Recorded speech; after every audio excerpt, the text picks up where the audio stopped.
তাকে করে দিতে হবে। জোরে বলেন না মারহাবা। হযরত ওমর রাদিয়াল্লাহু তাআলা আনহু এই মামলা পাওয়ার পরে চিন্তায় পড়ে গেলেন, আল্লাহ আমার হুঁশ ফিরল। আল্লাহু আকবার। আমি ওমর আমার নবীর চাচা আব্বাসের কাছে যদি জিজ্ঞাসা করতাম উনি নিজেই ভেঙে নিতেন, কিন্তু না, এটা তো প্রজাতন্ত্রের আইন খর্ব করা হলো। প্রজাতন্ত্রের আইন হলো সরকার যদি কারোর কোনো সম্পদ নিতে চায় তাহলে তাকে নোটিশ করতে হবে। এই রাস্তাটার জমি যেখানে আমরা বসবাস করছি, যদি বাংলাদেশ সরকার মনে করে এই জায়গাটা সরকারি কাজে লাগাবে, এখানে একটা সরকারি স্থাপনা বানাবে, এখানে একটা থানা বানাবে, এখানে একটা সরকারি কোনো জায়গা বানাবে, তাহলে জমিওয়ালার কাছে একটা নোটিশ দিবে, ডিসি সাহেবের কাছ থেকে আসবে, এসিল্যান্ডের কাছে, এসিল্যান্ড চিঠি পাঠাবে, অমুক ব্যক্তি অমুক মৌজায় এত নম্বর খতিয়ানে এত শতাংশ জমির মালিকানা আপনার আছে, কিন্তু রাষ্ট্রীয় কাজে লাগার কারণে আমরা আপনাকে নোটিশ দিচ্ছি, এটার আপনাকে সম্মানজনক টাকা দেওয়া হবে, মর্যাদা দেওয়া হবে, এই জমিটা সরকারের নেওয়ার জন্য আপনাকে নোটিশ দিচ্ছে, আগামী এত তারিখে আপনি ভূমি অফিসে দেখা করেন। এটা হলো প্রজাতন্ত্রের আইন। এই যে রেল লাইন গেছে না, রেলের জমির টাকা পাইছে না অনেকে, এটা আগে চিঠি পাঠাইছে, হঠাৎ করে দখল করে নি, এটা হলো প্রজাতন্ত্রের আইন। হযরত ওমর রাদিয়াল্লাহু তাআলা টেনশনে পড়লেন, আমি যদি নবীর চাচা আব্বাসকে বলতাম নিশ্চয় নবীর চাচা আব্বাস এটা ভেঙে নিতেন, কিন্তু না বলে বড় আমি কেন যেন ক্ষমতার অপব্যবহার করে ফেলেছি। টেনশনে পড়ে গেলেন, আমি তো নিজে এখন আসামি, আবার আমি এখন রাষ্ট্রপ্রধান, বিচারটা আমাকেই করতে হবে। তাহলে একটু মিলিয়ে নেন, যিনি আসামি তিনিই বিচারক, আবার উনি এখন রাষ্ট্রপ্রধান। একটু জোরে বলেন ঠিক না বেঠিক? হযরত ওমর টেনশনে পড়ে গেছে, চিন্তায় পড়ে গেছে। এমন সময় যুক্তি খাড়া করলেন, বুদ্ধি করলেন, ডাক দিয়ে বলেন, নবী চাচা এই মুহূর্তে আপনার বিচারের আমি এই মামলাটা নিলাম, তবে আমাকে একটু সময় দেন, আমি অবশ্যই আপনার যৌক্তিক বিচার করে দেব। একটু জোরে বলেন আল্লাহু আকবার। হযরত আব্বাস রাদিয়াল্লাহু তাআলা শিক্ষিত মানুষ বলছে, আচ্ছা আমিও সময় দিয়ে দিলাম। সময় দেওয়া হলো। লক্ষ্য করছেন গোটা মদিনার মানুষগুলো হযরত ওমর নিজেই আসামি, নিজে কি বিচার করে আমরা একটু দেখবো। মুনাফিকরা বলছে গুতোই পড়লে সুসই নামাজ পড়ে। মুনাফিকদের কাজের এখন না, ওদের কাজ হলো আল্লাহু আকবার, সবসময় মানুষের নেগেটিভ চিন্তা করবে। হঠাৎ লক্ষ্য করে দেখা গেল আমিরুল মুমিনিন আধা দুনিয়ার খলিফা কাছে কোনো সৈন্য নিলেন না, কোনো সঙ্গে সাথে নিলেন না, মদিনার বাজারে ঢুকলেন, কোনো মাছের দোকানে যায় না, কোনো গোস্তের দোকানে যায় না। হযরত ওমর রাদিয়াল্লাহু তাআলা সোজা ঢুকছেন সেই দোকানের মধ্যে পাইপ বিক্রি হয়, হার্ডওয়্যারের দোকানে। সুবহানাল্লাহ বলবেন না? হযরত ওমর রাদিয়াল্লাহু তাআলা পাইপের দোকানে যাইয়া সেই পাইপ ভেঙেছে তার সেই টুকরা সাথে নিয়ে গেছে, এবং বাজারের সবচেয়ে দামি পাইপ, সেই পাইপ ভেঙেছে তার চেয়ে অধিক ভালো পাইপ, দামি পাইপ, যেই পরিমাণ দরকার কিনে এনেছে, এবং ওটা লাগানোর সরঞ্জামাদি মনে করেন ওই যে চুন সুরকি দিয়ে আগে লাগাইতো, এখন তো সিমেন্ট বালু দিয়ে লাগায়, এরকম লাগানোর মতো যত উপকরণ দরকার সবগুলো বাজার থেকে কিনে এনেছেন। সবাই সালাম দেয়, হযরত ওমর সালামের উত্তর দেয়, কোনো বিষয় কারোর সাথে কথা বলে না, কারণ এই বিচার করতে হবে, তার মাথায় একটা টেনশন কাজ করছে। সরঞ্জামাদি সব নিয়ে মসজিদে নববীর ভিতরে ঢুকেছেন হযরত ওমর রাদিয়াল্লাহু তাআলা আনহু। এমন সময় যেখানে পাইপ ভেঙেছে ওখানে পাইপটা লাগানোর জন্য বড় প্রস্তুতি নিয়েছেন, কিন্তু হাতে পাওয়া যায় না, ছাদের জায়গাটা অনেক উঁচু, তলোয়ার লম্বা ছিল, তলোয়ার আঘাত করেছে, আঘাত লেগে তলোয়ারের আগা লেগে ভেঙে গেছে, কিন্তু মূল হাতে এখন হাতে পাওয়া যায় না। পাইপটা কেমন করে লাগাবে? বর্ণনার মধ্যে আসে হয়তো বা পাথর, না হয় টেবিল, না হয় চেয়ার, কোনো একটা বস্তুর পরে দাঁড়াইয়া হযরত ওমর রাদিয়াল্লাহু তাআলা পাইপটা লাগানোর কাজে ব্যস্ত হয়ে গেছে। এদিকে গোটা মদিনার মানুষগুলো মসজিদে নববীতে ভিড় জমিয়ে ফেলেছে। আজকের পৃথিবীর ইতিহাসে এমন একটা স্মরণীয় ঘটনা ঘটছে, যিনি আধা দুনিয়ার খলিফা, উনি অন্য একজন শ্রমিককে বলতে পারতেন পাইপটা লাগিয়ে দাও, কিন্তু না, নিজেই ভুল করেছি মনে হয়, আর নিজেই ভুলের সমাধান করব, নিজেই পাইপটা লাগাচ্ছে। এই খবরটা গোটা মদিনায় ছড়িয়ে পড়েছে, উপচে পড়া মানুষের ভিড় খবরটা আস্তে আস্তে করে আল্লাহু আকবার মামলার বাদী যিনি হযরত আব্বাস রাদিয়াল্লাহু তাআলা আনহুর কানে পৌঁছায় গেছে। হযরত আব্বাস রাদিয়াল্লাহু তাআলা আনহু এই খবর শোনার পরে মসজিদে নববীতে এসে গেছে। হাজির হয়ে তাকায় দেখে যা শুনলাম ঘটনা সত্য। মানুষের পেছন দিক থেকে তাকিয়ে দেখা যাচ্ছে হযরত ওমর একটু লম্বা মানুষ, সবার চেয়ে লম্বা দেখা যায়। হযরত ওমর কোনো একটা বস্তুর পরে দাঁড়াইয়া নিজে হাতে পাইপটা লাগাইতেছে।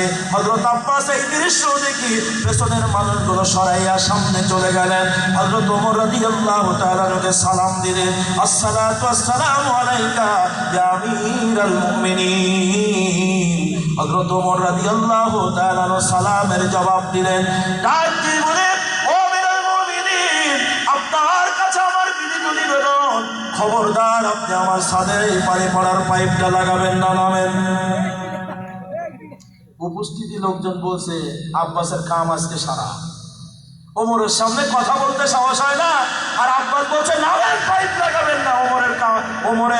ওমর আজকে রেগে যাবে, আর আব্বাস আজকে বিপদে পড়বে। কিন্তু হযরত ওমর সেই রাগের মিজাজ নাই, ঠান্ডা মিজাজে আসামির বেশে হযরত আব্বাসের কথা শুনে কাজ অসমাপ্ত রেখে আস্তে করে নেমে পড়েছেন। হযরত ওমর রাদিয়াল্লাহু তাআলা বিনয়ের সাথে ডাক দিয়ে বলছেন, নবীর চাচা, আমি কেন পাইপটা লাগাবো না, আপনি একটু তাকান। আমি যেই পাইপটা ভেঙেছিলাম তার অংশ আমার কাছে আছে, এর চেয়ে অনেক দামি পাইপ আমি লাগিয়ে দিচ্ছি, আপনি কষ্ট নেবেন না। আমি নিজে হাতে লাগাচ্ছি, আপনি কষ্ট নেবেন না, একটু মেনে নেন। হযরত আব্বাস ডাক দিয়ে বলে, আমিরুল মুমিনিন, আপনি যদি দুনিয়ার টাকা ভরা এত দামি পাইপ লাগায় দেন, তবু আমি আব্বাস মেনে নিতে পারবো না, এই বিচার আমি মেনে নেই না। হযরত ওমর বলে, চেয়ে ভালো বিচার তো আর হয় না। সঙ্গে সঙ্গে জনগণ সব হযরত ওমরের পক্ষে, হযরত আব্বাসের বিরুদ্ধে দাঁড়িয়ে গেছে। আব্বাস, এর থেকে আর বিচার হয়, তুমি মেনে নাও না কেন, সমস্যা কোথায়? হযরত আব্বাস ডাক দিয়ে বলছে, জনগণ থামো, আমিরুল মুমিনিন, আপনি পাইপটা লাগিয়ে দিচ্ছেন, এখন শোনেন আমি কেন মেনে নেব না। আজকের যেই পাইপটা আপনি লাগাচ্ছেন, হাতে পাচ্ছেন না, তাই নিচে একটা পায়ের নিচে বস্তু দিয়েছেন, টেবিলের পরে দাঁড়াইয়া, চেয়ারের পরে দাঁড়াইয়া পাইপটা লাগাচ্ছেন। কিন্তু আমিরুল মুমিনিন, আমার যেই পাইপটা আপনি ভেঙেছেন, আপনি কি জানেন ওই পাইপটা আমি কেমন করে লাগিয়েছিলাম? বলে, কেমন করে? বলে, আমিরুল মুমিনিন, আমি যেদিন পাইপটা লাগাইছিলাম ওদিন আমিও হাতে পাইতেছিলাম না, আমার এই বারবার উঠে দাঁড়াই পাই না, ব্যর্থ হয়ে পড়ে যায়। এই ব্যর্থতার দৃশ্য দেখেছিলেন জনাবে মুহাম্মদুর রাসূলুল্লাহ সাল্লাল্লাহু আলাইহি ওয়াসাল্লাম। আমিরুল মুমিনিন, আমার এই ব্যর্থতার অবস্থা দেখে আমার নবীজি আমার কাছে চলে এসেছিলেন, ও চাচা, আপনি বারবার দেয়াল ধরে ধরে দাঁড়ান, হাতে পান না, পড়ে যান, কি হয়, কি সমস্যা? আল্লাহু আকবার। আব্বাস বলেছিলেন, নবী গো, এখানে পানি পড়ার জন্য একটা পাইপ লাগাতে হবে। তখন মসজিদে নববীর এরিয়াটা অত দূর যায় না, একটা গ্যাপ ছিল, ফাঁকা জায়গা ছিল। মসজিদে নববী সময়ের ব্যবধানে আমার নবীজি বাড়াইয়া হযরত আব্বাসের আল্লাহু আকবার দেয়ালের সাথে লাগিয়ে দিয়েছে, কিন্তু পাইপটা তার আগেই লাগানো হয়ে গেল। আল্লাহ নবী এমন সময় ডাক দিয়ে বলেন, চাচা, আপনার পাইপটা লাগানোর জন্য আমি একটু সহযোগিতা করে। বলে, কি? বলে, চাচা গো, আপনি কেমন করে লাগাবেন আমি জানি না, তাই আমি নবীজি আপনার ভাতিজা মুহাম্মদ ইবনে আব্দুল্লাহ আপনাকে একটু জড়িয়ে ধরে উঁচু করে ধরে আর আপনি পাইপটা লাগিয়ে নিন। আল্লাহ নবীর কথা শুনে হযরত আব্বাস বলে, নবী গো, আমি ছোট্ট যুদ্ধের ময়দান থেকে এসেছি, আমার গোটা শরীরটা ব্যথা ভরা, আপনি যদি আমাকে জড়িয়ে ধরেন আমি অনেক ব্যথা পাবো, সুতরাং আপনার যুক্তিটা আমার ভালো লাগলো, তাই ইয়া রাসূলুল্লাহ, আপনি আমাকে উঁচু করে ধরে কষ্ট করবেন না, বরং আমি আব্বাস ইয়া রাসূলুল্লাহ আপনাকে একটু উঁচু করে ধরে আর আপনি আমার ছাদের পানি পড়ার পাইপটা লাগিয়ে দিন। আল্লাহ নবী ডাকতে বলেন, চাচা, না, তা হয় না, যার কাজ সেই যদি করে তাহলে করলে একবারে মনের মতো হয়, অন্য কেউ করলে মালিকের মনের মতো হয় না। কথা আওয়াজ দিয়ে বলেন ঠিক না বেঠিক? চাচা, আপনি কেমন করে পাইপটা লাগাইতে চান ওটা আপনার মতো করে লাগাইতে হবে। তাহলে কি করা যায়? আল্লাহ নবী ডাক দিয়ে বলেন, চাচা আপনাকে জড়িয়ে ধরলে যদি ব্যথা লাগে, তাহলে এখন আমি আপনাকে আর একটা পরামর্শ দেই। এই মুহূর্তে আমি মুহাম্মদ ইবনে আব্দুল্লাহ, আমি এখানে নিচু হয়ে পড়বো, আর আপনি আমার ঘাড়ের পরে পা দিয়ে দাঁড়াইয়া আপনার ছাদের পানি পড়ার পাইপটা লাগিয়ে নিন। হযরত আব্বাস বলেন, অসম্ভব ইয়া রাসূলুল্লাহ, আমি আমার নবীর ঘাড়ের পরে দাঁড়াইয়া আমি কেমন করে পাইপটা লাগাই, এত বড় দুঃসাহস আমার ভেতরে নাই। তবে আমার রাসূল গো, আপনার যুক্তিটা আমার ভালো লাগলো, তবে একটু উল্টা করেন। বরং আমি আব্বাস নিচু হয়ে বসে পড়ি, আর আপনি আমার পিঠের পরে দাঁড়াইয়া ইয়া রাসূলুল্লাহ। আল্লাহর নবী ডাক দিয়ে বলছেন, নবীর চাচা আব্বাস, আব্বাস বলছি ইয়া রাসূলুল্লাহ, আমি নিচু হয়ে বসি, আর আমি আব্বাসের পিঠের পরে দাঁড়াইয়া আপনি আমার ছাদের পানি পড়ার পাইপটা লাগিয়ে দিন। আল্লাহর নবী মৃদু ধমকের আওয়াজে ডাক দিয়ে বলেন, চাচা আমি বললাম না আপনার কাজ আপনি করলে মনের মতো হবে, আমি করলে মনের মতো হবে না। ও চাচা, এই মুহূর্তে আপনি আমার চাচা, আমি আপনার ভাতিজা, সুতরাং তাকান, আমার বাবা মারা যাওয়ার পরে আপনার কাছ থেকে আমি বাবার ভালোবাসা পেয়েছি। সুতরাং এখন নবী আর উম্মত নয়, নবী আর সাহাবী নয়, বরং আমি এই মুহূর্তে আপনার ভাতিজা, সন্তানের মর্যাদায় মুহাম্মদ ইবনে আব্দুল্লাহ, আর আপনি আমার বাবার মর্যাদার চাচা। আপনি চাচা মানে বাবার মর্যাদায়, আমি ভাতিজা মানে আপনার সন্তানের মর্যাদায়। ও আমার চাচা গো, তাই এই মুহূর্তে আপনি আমাকে নবী মনে না করে, আমি তো আপনার ভাইয়ের বেটা মুহাম্মদ, তাই আমাকে ছেলের মতো মনে করে সন্তানের জায়গায় ফেলে আমি ভাতিজা মুহাম্মদের ঘাড়ে দাঁড়াইয়া আমার মুরব্বী চাচা আমার বাবার মর্যাদায় পাইপ লাগাবে, এটা কোনো দোষের হবে না। আপনি দাঁড়িয়ে যান। হযরত আব্বাস রাদিয়াল্লাহু তাআলা আনহু বলেন, আমি নবীর সাথে চুক্তিতে পারলাম না।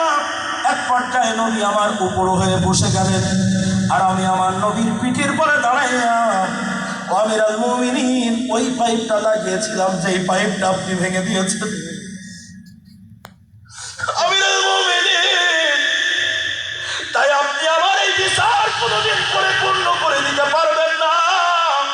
যত দামের পাইপ লাগান না কেন, আমার নবীর স্মৃতি কোনোদিন আর আপনি ফেরত দিতে পারবেন না। আমিরুল মুমিনিন, আপনি চেয়ারের পরে